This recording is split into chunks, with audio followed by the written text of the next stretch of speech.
Hello, TFR Nation. Gabe. Nick. Nice save. Oh, man. You like that? And we're here today to bring you guys another reaction, actually, a multiple trailer reaction.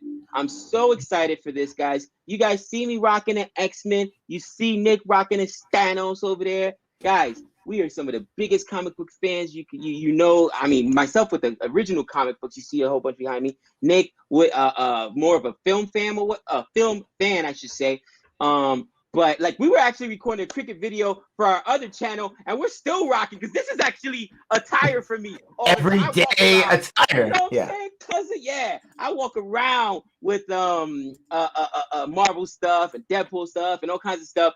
Matter of fact, you hooked me up with what's the name of that show? Big Bang Theory. And the only reason I started watching it was because he always used to rock all the different shirts, I should say, and all that cool comic book stuff. But it is good time right now to be a geek, my friend. Nick, what's up, brother?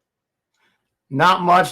Super excited that today was Disney Day. We're going to be checking out these 3 teasers, short video, first looks that Disney dropped off on Disney Day. And it's cool to be a fan of these movies where you have DC fandom, even though a lot of people didn't love this last one. Disney Day, I was kind of hoping for some bigger announcements, but we're going to take what we got. We're going to react to these. Absolutely love these so much. Love it uncontrollably. And we need more content, even though we really are really spoiled. And we have so much comic book movie and TV series content.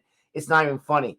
So a lot of this, I'm like Moon Knight, Miss Marvel, She-Hulk. Like Gabe, he's got like all the background. He read all the books. He knows all this kind of stuff. I'm just sitting here like, okay, let's see what's going on. So that's what you're going to get. If you like what you see, please help us out by liking and subscribing and checking out some of our other videos. With that being said, let's start off with some Miss Marvel. Let's talk about you. It's not really the brown girls from Jersey City who save the world. Maybe now they do. I got this, right? Oh, man. Yeah, Halloween costume. Was that her shadow flying? Yo, that's dope. Was that her? So you got to let me know. It looked like, okay, it looked like she comes from a different culture, right? Whether it was Muslim or something like that. Tell me what you know about Miss Marvel. So she's one of the newer characters, bro. And honestly, there's a lot of controversy around her because she's OP'd, all right? Super OP'd, very overpowered. A lot of people are like, man, but she is, she's a female. She's also a Middle Eastern descent. Yeah, she's Muslim as well. So that's why she says it's not the little brown girls from Jersey that saved the world, but in the comic books, man, she's got a pretty big following. She's one of the newer characters.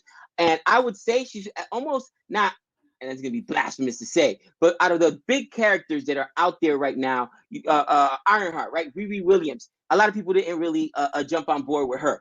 Everybody loves Miles Morales. Miles Morales is, bro, he's awesome, okay? But she's one of the newer characters that a lot of people are embracing, and she's super overpowered. She can do a lot of different things. She shares a lot of different power structures. I don't want to ruin it for you because I want you to experience it as it comes along, but you're definitely going to enjoy her character. Awesome. So let's go ahead and check out She-Hulk. Let's see. This one I'm really excited about because, again, I know very little about this character. Here we go. The age of biotechnology. Banner's going to be in this? He should, because that's how she becomes She-Hulk. That's cool. You have a bright future ahead of you. Okay. This is going to be a series, correct? Yes. For years, I've been treating the Hulk like he's some kind of disease, something to get rid of. Scott? Hello? She was locked herself in the lab, and I think she might do something medically crazy to herself. But then I start looking at him as the cure.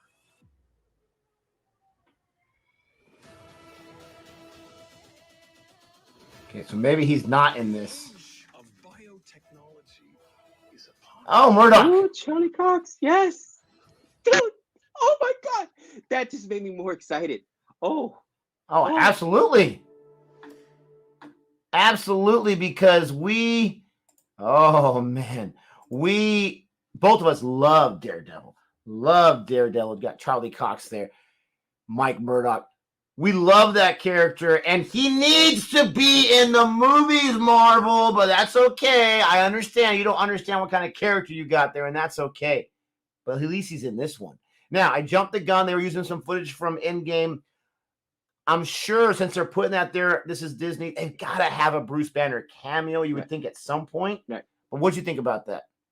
I loved it. I loved it. Now I think they're gonna change the storyline because the storyline is that she's a lawyer. Okay, that's the where the relationship comes in that you saw the Charlie Cox Daredevil character come in. So of course as lawyers they know each other. That's why he's being shoehorned, I should say, into the show. But she gets into a car accident and a blood transfusion from David Banner. All right. Bruce Banner. There's a rapper called David Banner. I always used to, old school guy. But yeah, Bruce Banner. In any event, and they don't realize that she's gonna end up and she turns into She-Hulk or whatever. Thing about She-Hulk is unlike the original Bruce Banner, she doesn't change. She stays She-Hulk the entire time. And I forget her name. I think it's Jessica or Jennifer, one of the two. But she's been around for a while. She-Hulk has been around for a while in the comic books, bro. Yeah, And Jennifer she's Walters. Jennifer Walters. She's a very popular character. I'm so excited though because it does open up the world. And this trailer maybe because we had heard rumors that Charlie Cox was going to be in a new Spider-Man movie, right? But we still don't know if that's true. And first and foremost, that Spider-Man movie, even though technically it's in the MCU, right? That's still owned by Sony. We had not seen him in a Disney-owned property now, and now we saw him. So now I'm like, yes, they're embracing that character. And if they're doing that, they're probably going to bring the Punisher because that was also successful. I enjoyed the show, The Defenders, by the way, the Netflix Marvel series, The Defenders with Iron Fist, Luke Cage, of course, Daredevil, and Jessica Jones. It was awesome. The Punisher solo series was awesome. So I'm so excited that they're bringing in these characters that already had a fan following from the Netflix series. And, Tatiana Maslany, who plays She-Hulk, I'm not familiar with her at all. She looks very familiar. And I'm looking at her Wikipedia page trying to see if I recognize any of these films. I don't. I think it's cool that she was in a series called Perry Mason, which is a throwback, a retread. But she looks like someone that is, what do I want to say? Someone who's very invested in the role, just the way that she's in this. I don't know. I just really like her in the role. Maybe I think she's cute. I don't know. But she looks fantastic in this role and super excited for that. And now it's time, my friend, to check out Moon Knight. I know you're super excited for this one. Super excited, bro. I shut my mouth. All right, let's check out Moon Knight. I know Gabe's excited for this one. Here we go.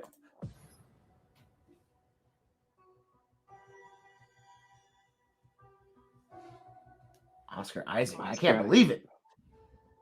Between my waking life and dreams. The voice in your head. What? Dude.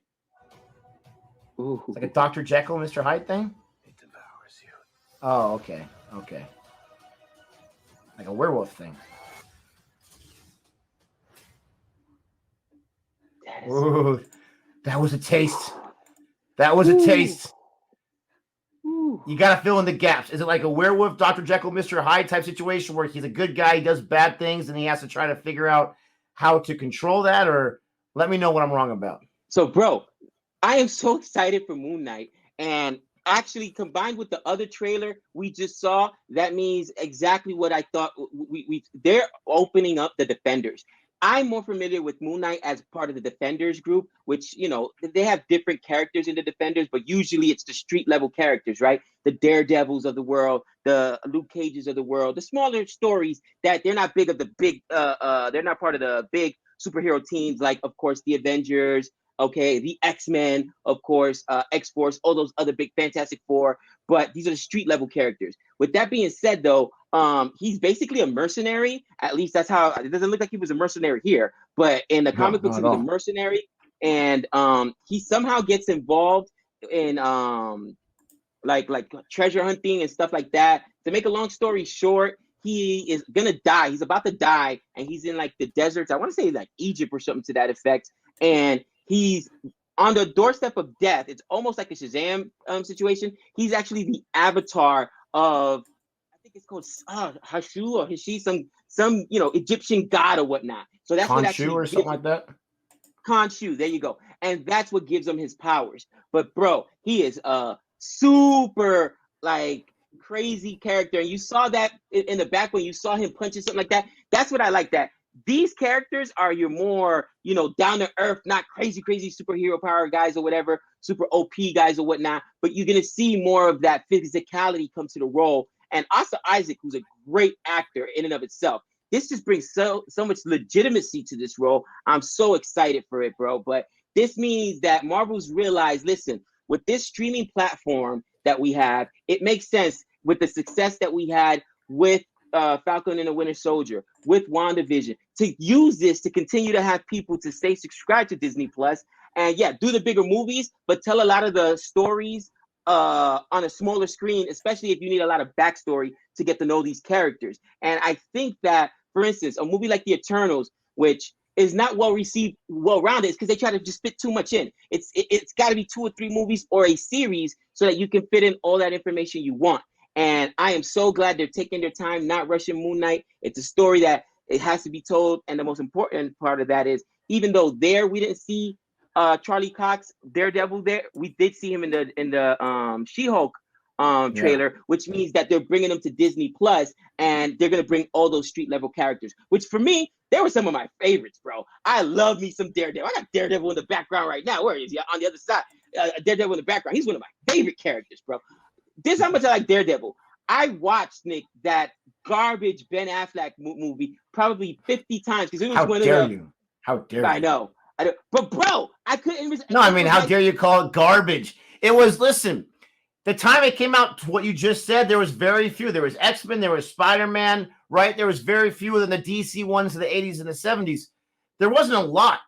And I like it's so campy. The little playground thing is horrible. It's hard to that watch. playground scene killed that movie. Oh, It's absolutely horrible. But I still, and Kingpin, you can make fun of that. Michael Clark, there's a lot of bad stuff about that movie. A lot of bad stuff. But I still love Ben Affleck's portrayal for what was coming out in 2004 at that time. And I still like Jennifer Gardner, even though I get it. It's garbage. But I still like that movie.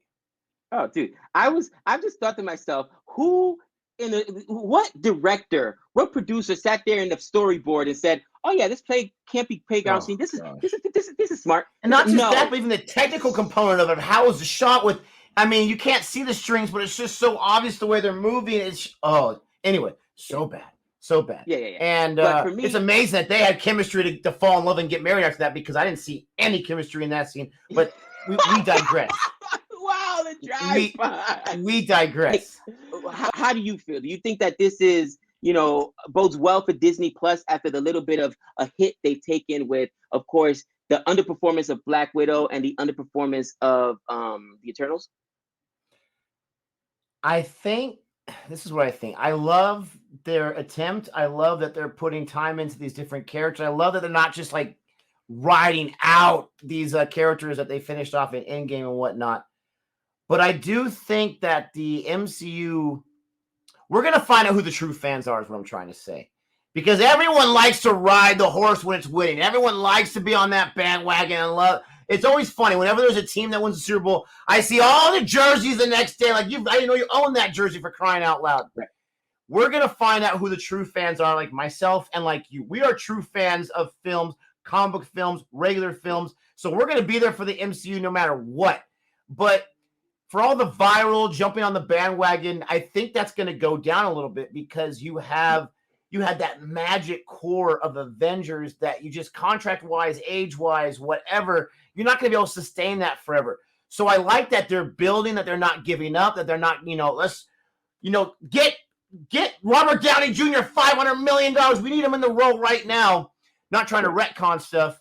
I like that they're trying, and they've got to build that fan base, but I do think that the MCU is going to look different than what we knew from before. And like you've been saying it for months now, for almost years, that you knew that was going to happen. So, yeah, I mean, the reality is, unfortunately, Endgame was one of the biggest stories that could be told.